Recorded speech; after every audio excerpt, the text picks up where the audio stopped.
ಮಹಾನ್ ಗಾಯಕಿ, ನನ್ನ ತಾಯಿಯವರು ಮಹಾನ್ ನಾಯಕಿಯಾಗಿದ್ದರು. ಈ ಗಾಯಕಿನೂ ನಾಯಕಿನೂ ಭಾರಿ ಆತ್ಮೀಯರು ಜೀವನದಲ್ಲಿ. ಅದು ನಾವು ಹೇಳ್ಕೊಳಕ್ಕೆ ತೀರು. ಅದೆಷ್ಟು ಸರಿ ನಮ್ಮ ಮನೆಗೆ ಬಂದಿದ್ದಾರೋ ಆ ಕಷ್ಟ ಸುಖಗಳು ಅಮ್ಮವ್ರ ಹತ್ರ ಮಾತಾಡ್ತಾ ನನಗೆ ಆಶೀರ್ವಾದ ಮಾಡೋರು, ಚೆನ್ನಾಗಿರ್ಬೇಕು, ಅಮ್ಮನ ಚೆನ್ನಾಗಿ ನೋಡ್ಕೋಬೇಕು. ಹೆಚ್ಚು ಕಡಿಮೆ ಅದೇ ವಯಸ್ಸು, 1 ವರ್ಷ ಹಿಂದೆ ಹಾಗೇ ತೀರ್ಕೊಂಡ್ರು. ಪಾಪ ನಮ್ಮವ್ರಿಗೆ ಭಾರಿ ನೋವಾಗುತ್ತೆ. ಕೃಷ್ಣನ ವಿಗ್ರಹನ ಇಟ್ಕೊಂಡು ದೇವರು ಇಲ್ಲ ಅಂತ ಎಷ್ಟು ಜನ ಹೇಳ್ತಾರೆ. ದೇವರು ಇಲ್ಲ ಅಂದಿದ್ರೆ ಹೇಗೆ ಭಗವಂತನ ಇಟ್ಕೊಂಡೇ ಅವ್ರು ಪ್ರಾಣನ ಬಿಟ್ಟಿದ್ದಾರೆ ಅಂತ ಹೇಳಿದ್ರೆ, ಅಯ್ಯೋ ಭಗವಂತ ಮತ್ತೆ ಹುಟ್ಟಿ ಬಾ ಅನ್ನುವಂಥದ್ದು ಸಾಧ್ಯನೇ ಇಲ್ಲ. ಆ ಥರ ಹುಟ್ಟಕ್ಕೂ ಆಗಲ್ಲ. ಆ ಥರ ಆ ಮುಖಚರ್ಯ ಇಟ್ಕೊಂಡು ಇನ್ನೊಬ್ಬರು ಬಂದರೂ ಕೂಡ ಕಂಠನೇ ಬರೋಕ್ಕಾಗಲ್ಲ. ಸಾಧ್ಯನೇ ಇಲ್ಲ. ನನ್ನ ಅಂದಾಜಿಗೆ ಅವ್ರಿಗೆ ಸಿಕ್ಕಿರೋ ಪ್ರಶಸ್ತಿಗಳೇ ಸಾಲದು ಅಂತ ನನಗನ್ನಿಸ್ತಿದೆ. ಏನು 48,000 ಹಾಡೋದ್ರ ಮೇಲೆ ಎಷ್ಟು ಭಾಷೆಗಳಲ್ಲಿ ಅವರು ಹಾಡೋದು. ಅರೇಬಿಯಾ ಭಾಷೆಯಲ್ಲಿ ಆಡಿದರೆ, ಜಾಪನೀಸ್ ಭಾಷೆಯಲ್ಲಿ ಆಡಿದ್ದಾರೆ. ಇಂಟರ್ನ್ಯಾಷನಲ್ ಪ್ರಶಸ್ತಿ ಒಂದು ಸಿಗಬೇಕು, ಒಂದು ದಾದಾ ಸಾಹೇಬ್ ಫಾಲ್ಕೆ ಪ್ರಶಸ್ತಿ ಸಿಗಬೇಕು. ಖಂಡಿತ ಅಂಥ ಕಂಠ ಎಷ್ಟೋ ಮಿಸ್ ಮಾಡ್ಕೋತೀವಿ.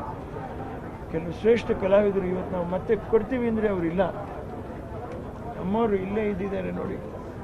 ನಮ್ಮ ಕರ್ನಾಟಕದಲ್ಲಿ ಅವರೆಲ್ಲೋ ಜನಿಸಿ ಕರ್ನಾಟಕದಲ್ಲಿ ಆತ್ಮೀಯತೆಯಿಂದ ನಮ್ಮ ಮೈಸೂರು ಮಹಾರಾಜರ ಊರಿನಲ್ಲಿ ಬಾಳಿ ಇಲ್ಲೇ ನಿಧನರಾದರು ಅನ್ನುವಂಥದ್ದು ಅದು ಹೆಮ್ಮೆ ಪಡಬೇಕಾದ್ದು ಅನ್ನೋದಕ್ಕಿಂತ ನಿಧನರಾಗಬಾರ್ದಾಗಿತ್ತು, ಇನ್ನೊಂದಷ್ಟು ಕಾಲ ಬದುಕಬೇಕಾಗಿತ್ತು.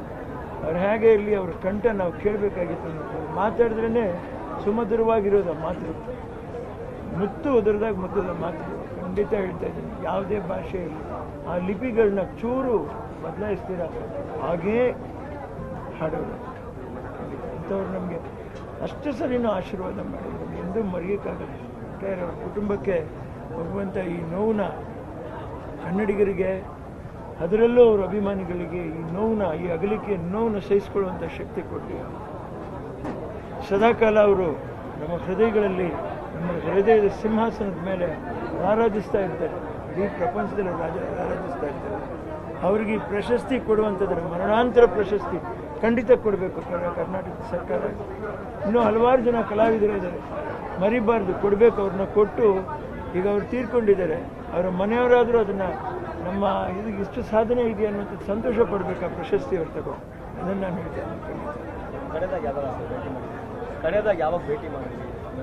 ಕಡೆಯದಾಗ ಭೇಟಿ ಮಾಡಿದ್ದು ನನ್ನ ತಾಯಿಯವರು ಬದುಕಿದ್ದಾಗ ರೀ.